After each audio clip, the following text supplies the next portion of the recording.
Hi friends, it's your pal Scott Garibay, and today we are going to talk about Stranger Things, Season 4, Episode 2, Vecna's Curse. Alright, and we're going to pick it up in Hawkins, and I have a mnemonic, so it's going to be, Hunt, Boathouse, Fred Benson. Alright, here we go. So, at this point, Chrissy is dead. A gruesome murder, and her body is found in Eddie Munson's trailer. That is very bad. And the reason why is Eddie Munson has leaned in. A lot of people are like, Dungeons and Dragons is the devil's game. And Eddie Munson, very unwise, is like, yeah, it's about Satan, and I'm Satanist. Like you're like,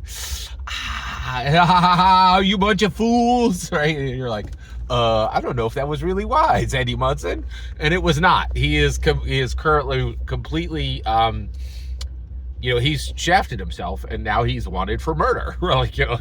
Even though he did not murder her, Vecna murdered her, right? But he has set up a situation where he's like, I'm the villain, and people are like, oh, hey, you're the villain, right? Hey, it's kind of on you, man, right?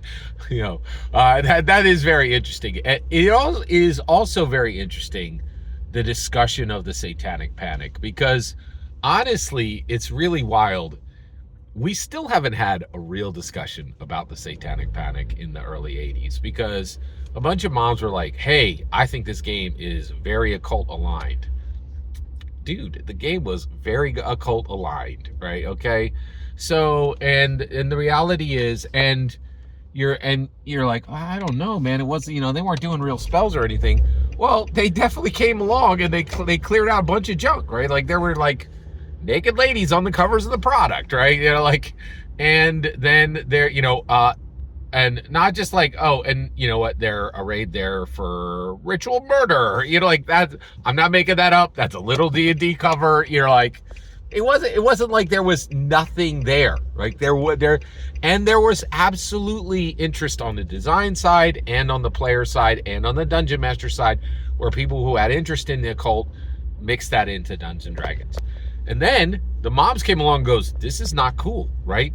If you want to say this product is for 18 and above, that's fine, but you're not saying that, so this needs to get cleaned up.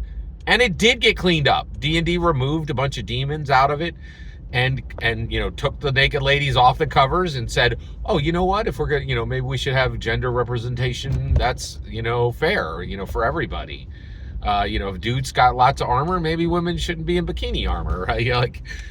A bunch of stuff got fixed, right? So that's the part you never hear talked about with the Satanic Panic is, hey, yeah, the Satanic Panic didn't happen because there was no clues that the game was aligned with the occult, and one of the things I think is interesting is, Gary Gygax and all the D&D designers were like, oh yeah, it's really sexy to align our game with Satanism, but wait a second, we got a tiger by the tail here. This is doing extremely well. Why don't we get rid of that sexy part and just make it for everybody, right? For 12s and up.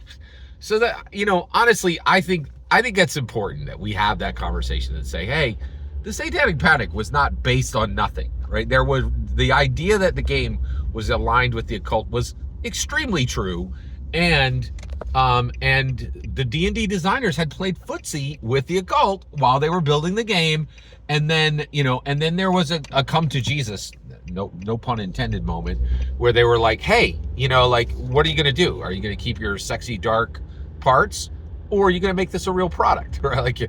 And this is one of the reasons why Gary Gygax had to go, right? He was a brilliant creative who was massively arrogant. He had absolutely no business being anywhere near the commercial aspects, and he was controlling both, right?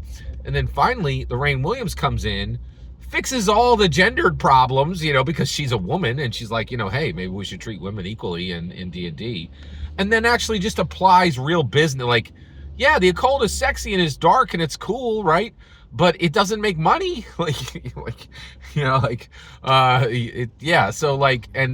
just transformed it into an actual real product, right? And so I think that's very interesting. And Eddie is in here, like, almost as an analog for the game itself, saying, hey, the people who were saying, Eddie Munson was like, people were like, hey, Eddie Munson, I think you're a Satanist. I am. Look at these devil horns. Look at me laughing at you. But then it comes to bite him in the butt, right? So I did think this was very fascinating. And I also love the aspect of Stranger Things serving as a discussion point to rediscuss the satanic panic of the early 80s. Fascinating. Every single word you just heard in this video is my humble opinion, nothing more, nothing less. The important part is when I get to hear your humble opinion, when you get in the comments and send your traffic. Please consider subscribing and have a fetch millennium.